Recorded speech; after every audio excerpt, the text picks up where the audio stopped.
আসসালামু আলাইকুম বন্ধুরা, কাইমার রান্নাঘরে আপনাদের স্বাগত। আজ আমি ঝিঙে রেসিপি করব টক দই দিয়ে। রেসিপিটি ভালো লাগলে লাইক, শেয়ার, কমেন্ট আর সাবস্ক্রাইব করতে ভুলবেন না আমার চ্যানেলটাকে। আমি দুটো ঝিঙে নিয়েছি, একটা টমেটো।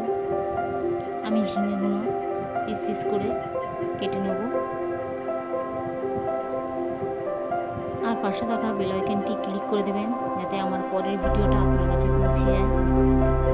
এখানে আমি আলু নিয়ে নিই, আপনারা চাইলে আলুটা ব্যবহার করতে পারেন। ঝিঙে কাটা হয়ে গেছে, এইভাবে একটু টুকরো করে কেটে নিলাম। আমি গ্যাস ধরিয়েছি, তাতে আমি কড়ায় 1 লিটার পানি দিলাম। পানি ফুটে গেছে, আমি ঝিঙেগুলো তার মধ্যে অ্যাড করে দিলাম। একটা বড় সাইজের টমেটো আমি দিয়ে দিলাম। আমি এটা 7 মিনিট ফুটিয়ে নেব, সেদ্ধ করে নেব। আমি দেখে নিচ্ছি 7 মিনিট পর।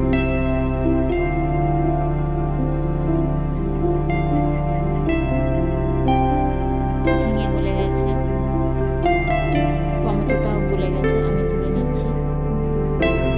এই কড়াতেই আমি 2 টিস্পুন রাইস অয়েল দিলাম।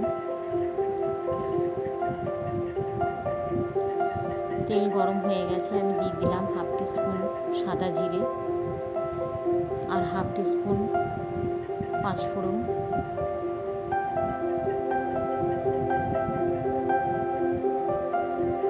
একটা পেঁয়াজ আমি কুচিয়ে দিয়ে দিলাম। আমি লাল করে নেব।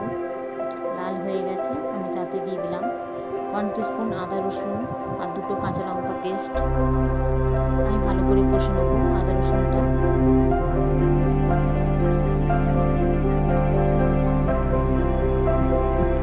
আদা রসুন কষা হয়ে এসছে, আমি এর মধ্যে দিয়ে দেবো এবারে 1/2 টিস্পুন ধনে গুঁড়ো, 1/2 টিস্পুন জিরে গুঁড়ো আর 1/2 টিস্পুন হলুদ গুঁড়ো।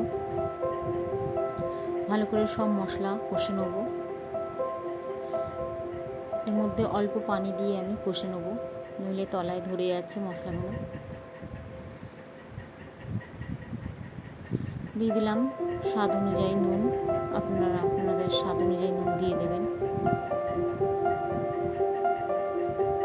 মশলা কষা হয়ে গেছে, দেখুন তেল ছেড়ে দিয়েছে মশলা থেকে।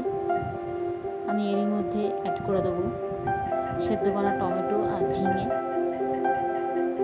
ভালো করে আমি কষতে থাকবো। ঝিঙে টমেটো থেকে পানি ছাড়ছে, যতক্ষণ না পানি শুকায় আমি কষতে থাকবো। আর দিয়ে দেবো 1/2 কাপ পরিমাণ টক দই।